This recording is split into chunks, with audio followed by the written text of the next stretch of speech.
this lesson, we're going to discuss customer service on eBay, keeping your customers happy and potentially turning them into repeat customers. First thing we need to do is earn respect from our customers by treating them fairly.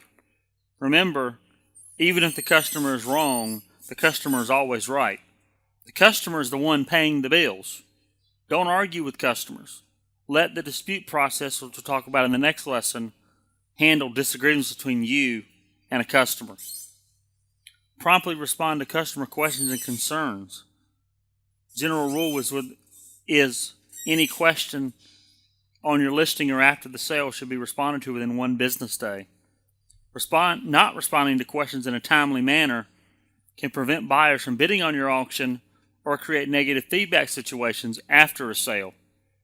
Price items fairly, but don't be afraid to make money.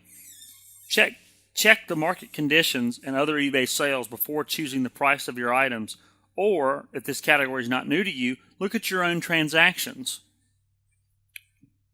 But don't be afraid to make money. Keep shipping costs within reason. If priority mail for an item costs $6, charging $10 for shipping is not unreasonable because you're factoring in the time and money it costs you to get at the post office. The gas, the wear on your car, the time you took out of your day, that's not unreasonable. Charging $30 for priority mail is a little unreasonable. If you look at listings on eBay and focus in on ones with high shipping costs, you will see that these items are less likely to move. Someone doesn't want to pay $100 for an item and $30 for shipping unless the item warrants the shipping cost. If the item is irregularly sized, large, requires custom delivery options, maybe $30 is reasonable. But for a cell phone you're selling for $100, it doesn't cost $30 to ship it.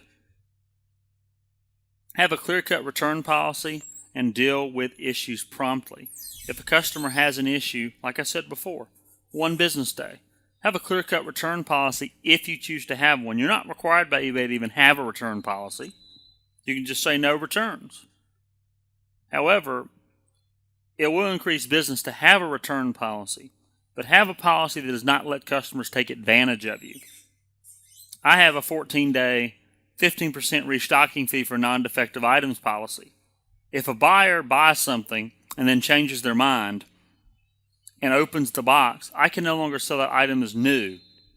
So I can't give the buyer a free pass. I have to get something out of them. So I charge a restocking fee. Now, if the item is defective, you should always take it back unless you have reason to believe that the item was damaged by the customer after receipt. So how do we get buyers?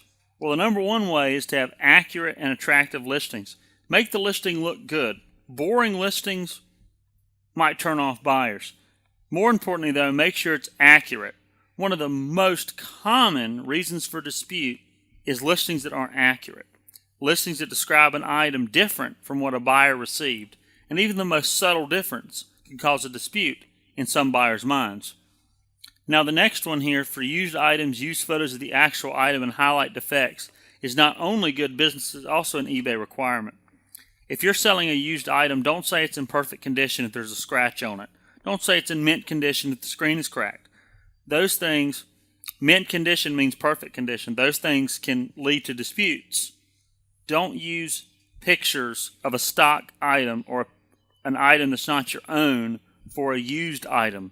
If the item's new in the box, a stock picture is fine because you don't want to open the box to take a picture of the actual item. And it's new, so it's assumed to be in perfect working order. In the description, point out clearly, selling iPhone 5S, screen has slight crack, scratch on back. Highlight those. Your buyers will appreciate it, knowing exactly what they're buying, and you'll appreciate it because disputes will be far less likely if a buyer says, well, I didn't know there was a scratch, but it's right there in the description. If it's not listed, the buyer might have a valid claim. You don't want a lot of disputes. We'll talk about disputes in the next lesson. You don't want lots of disputes. They harm your reputation on eBay. List items in the correct category. If the item doesn't work and there's a for parts or not working category, the item belongs there. It does not belong in the used or new category. Listing items inappropriately will turn off buyers and can lead to disputes, and in certain cases can be against eBay policy. List items in the correct category. And like I said before, price items based on market conditions and eBay history. If you want to attract people to your page or to your items, price them fairly and based on research. If you're moving into a new category that you haven't sold in before, research that category. Find out what items like yours have gone for on eBay. There are millions of transactions a day on eBay. Almost anything you can think of has been sold on eBay within the last 30 days. And there's lots of data there for you to be able to exploit, to be able to figure out the best price for your item. Do you want to undercut and move into the category, potentially pick up buyers? Or is your item a premium where you can maybe charge more because your item's a higher quality or has unique features not found on items currently listed in the category? Do your best to please the customer and you will get positive feedback. Remember, positive feedback is key. The feedback score, the number that takes all of your transactions and quantifies them into one number, is important. Lots of buyers look at it and make a determination, do I want to buy from this person based on that number? It's not the end-all be-all, but a lot of people take that number as a good first indicator. They also look at the percentage of positive feedback. Now remember, you can't please everyone, and you're always going to have some negative feedback. But remember, if you've done 10 transactions, having one negative feedback is a lot more damaging than having one for 10,000 transactions. So as you start, you have to be more forgiving to the customer than when you get established. As you get established, you can put in more rigid procedures. But when you're first starting out, you got to be worried or weary of that negative feedback, so you have to be more forgiving to customers. Don't let them take advantage of you by no means, but you have to be more forgiving. But if you list items correctly, use accurate descriptions, ship on time, and price fairly, you've squashed almost every possible reason for a dispute to begin with, so negative feedback shouldn't be a problem. Respond, like I said before, respond promptly to buyer questions. If they have a question, respond promptly. Another reason, if you respond promptly, you're much less likely to get negative or neutral feedback. Happy customers leave positive feedback. So the key to happy customers is customer service.